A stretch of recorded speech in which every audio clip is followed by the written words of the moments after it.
What's up, YouTube? This is Too Raw for TV. All right, so before I get into this video, I want to give a shout out to the sister Sharon Bonner for the $20 donation via the Cash App. She left a note saying, I disagree with your Diddy take, but I love your content. Well, I understand why a lot of people have a problem with my stance on Diddy. The best way for me to describe it is the same people who, and I noticed a lot of them were black women, understandably, who had a blind spot to the many things negative that Kamala Harris. I'm not trying to make a comparison between the two, but the many negative things that Kamala Harris did to the black community, in particular black men, I noticed a lot of sisters didn't care about that. They just saw the negative content or people criticizing her as being bashing on her or bashing her simply because she was a black woman, even though a lot of times it wasn't because of that. Well, I tend to have a similar take. Am I wrong? Maybe. But I just noticed that every single time when there's a non-black person accused of some type of heinous crime, it never catches on to the point where that person has tanks rolling on their property as if, they own an island where people are committing these types of dastardly deeds, like the guy that they conveniently offed in prison because he was going to name names. You get me? So until people care about the Lolita Express and that ledger and those names, I don't give a shit about Diddy. I mean, that's just how it is.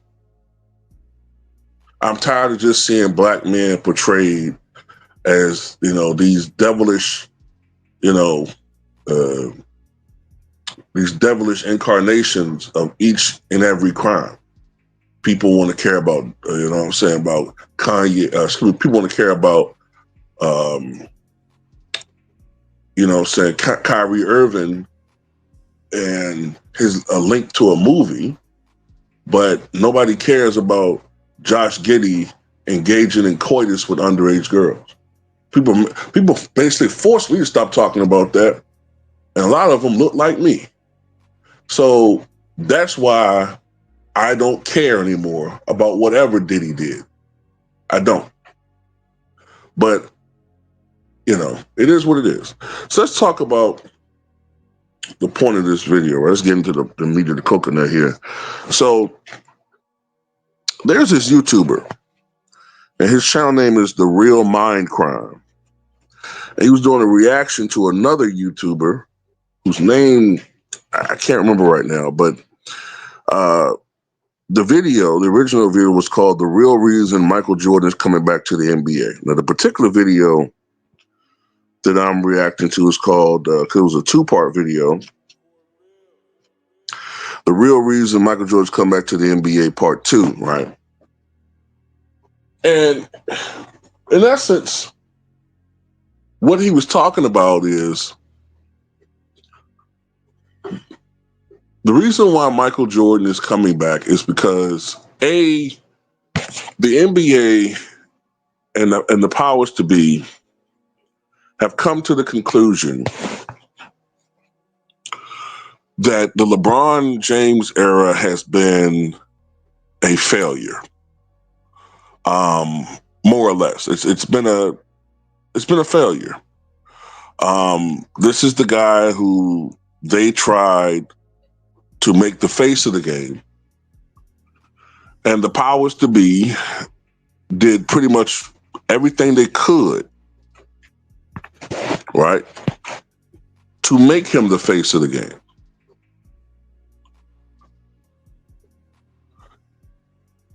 And they went beyond the pale to try to make this guy the face of the game. More so than they did anybody else. So everybody else, all they had to do was put the spotlight on him, maybe clean up some of the, the hokiness or the countryness of Michael Jordan early on, or the same thing with Larry Bird, but to a greater extent.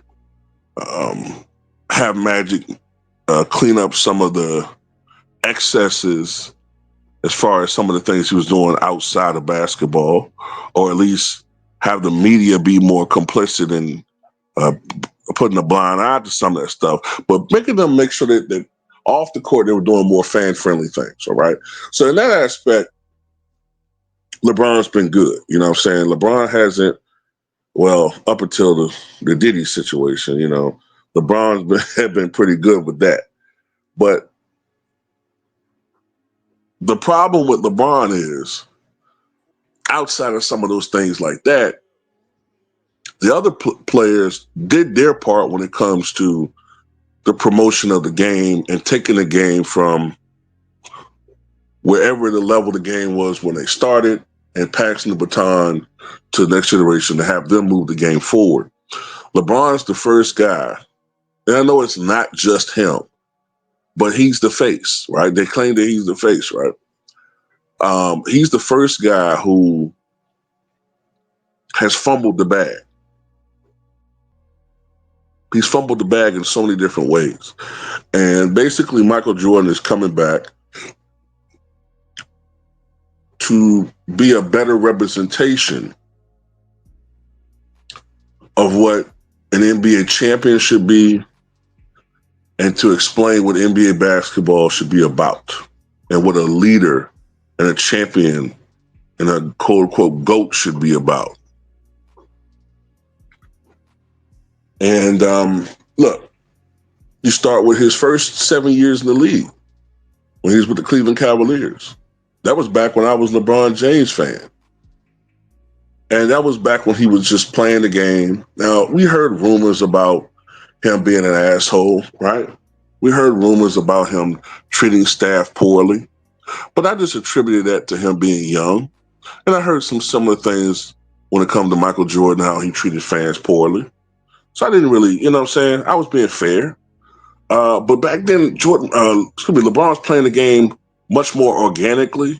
I never got the impression watching him that he was stat padding back then. He didn't, at least openly, complain about the teammates that he had. And that wasn't something that started until after he left Cleveland. Right? And that's something I never engaged in.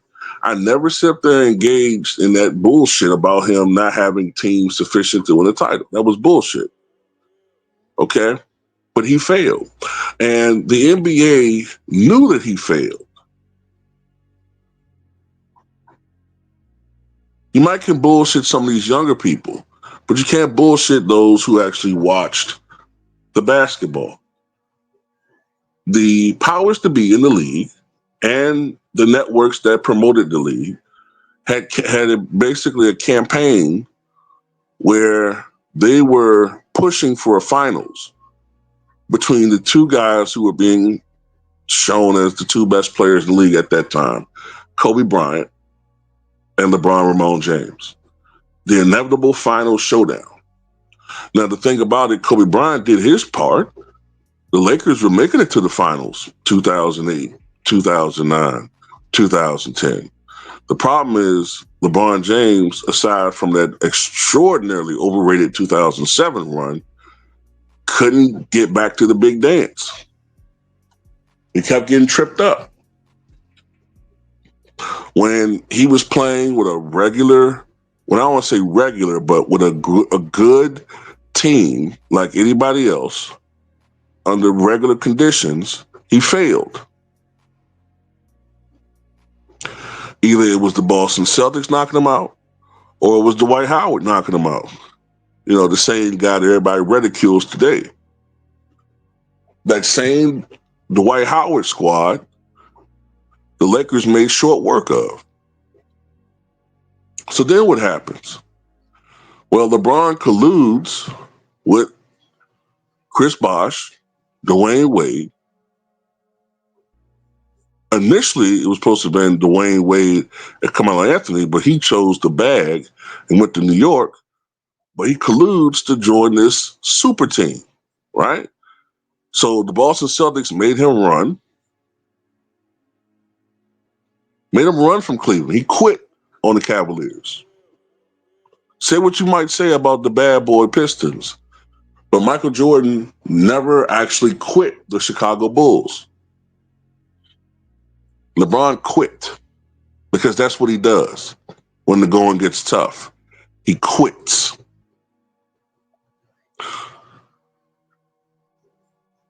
So he joins this super team.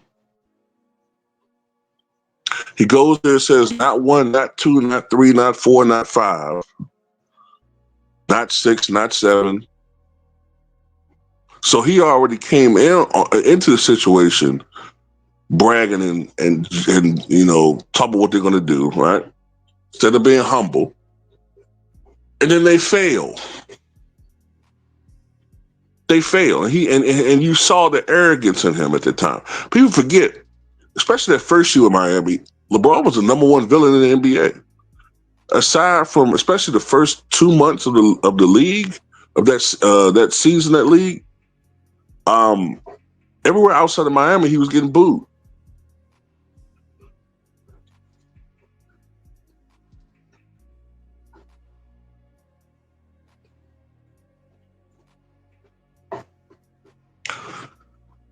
They lose in the finals to Dirk Nowitzki, and it was solely, no matter how much they tried to clean it up, it was solely because of LeBron James's horrible production in that finals.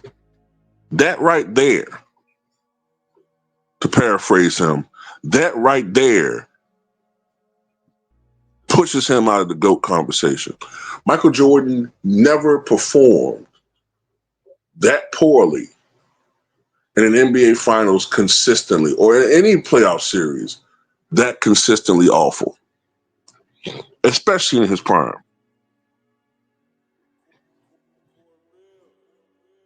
So then the league started getting desperate because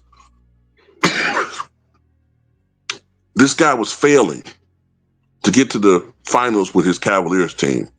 Then he goes to the super team where the talent level should be so lopsided to be in his favor, and then he still fails. So then the very next year, they play the OKC Big Three, young team with Kevin Durant, Russell Westbrook, James Harden. Now, if you know anything about KD, right? Statistically, KD is not a guy that's usually saddled with a lot of fouls. He's not an aggressive defender. He generally does not get in foul trouble. If you look at his career, he tends to average somewhere around 1.5, I think, to 2.5 fouls a game for any particular season. But yet, in that series, KD was averaging an exorbitant amount of fouls per game.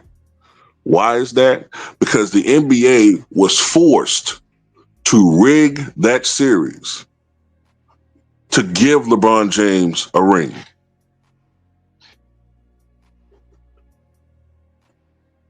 If you look at that footage, they were basically giving a championship to the Miami Heat.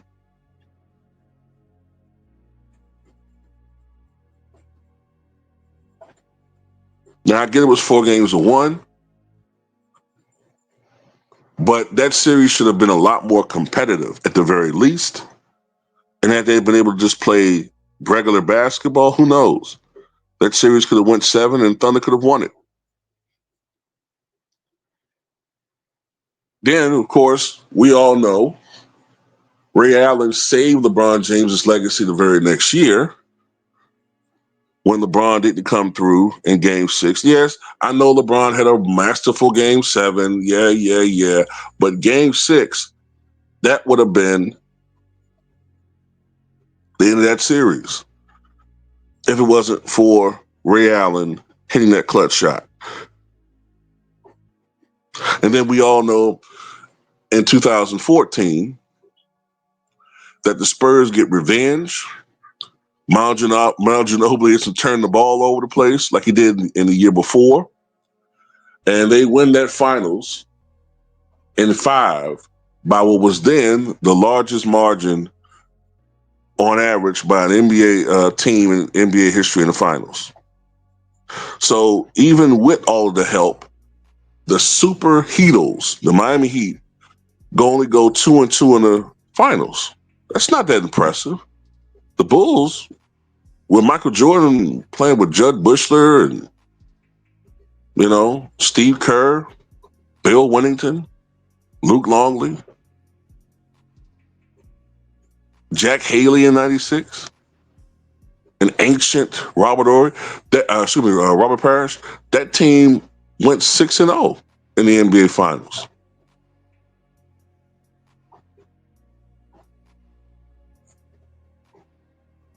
Then we already know the severance package that he got LeBron in 2016.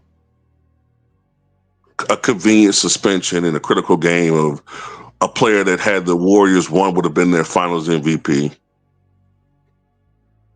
The same Draymond that just absolutely loves himself some LeBron now. And then the Mickey Mouse bubble title that nobody counts. He's a fraud.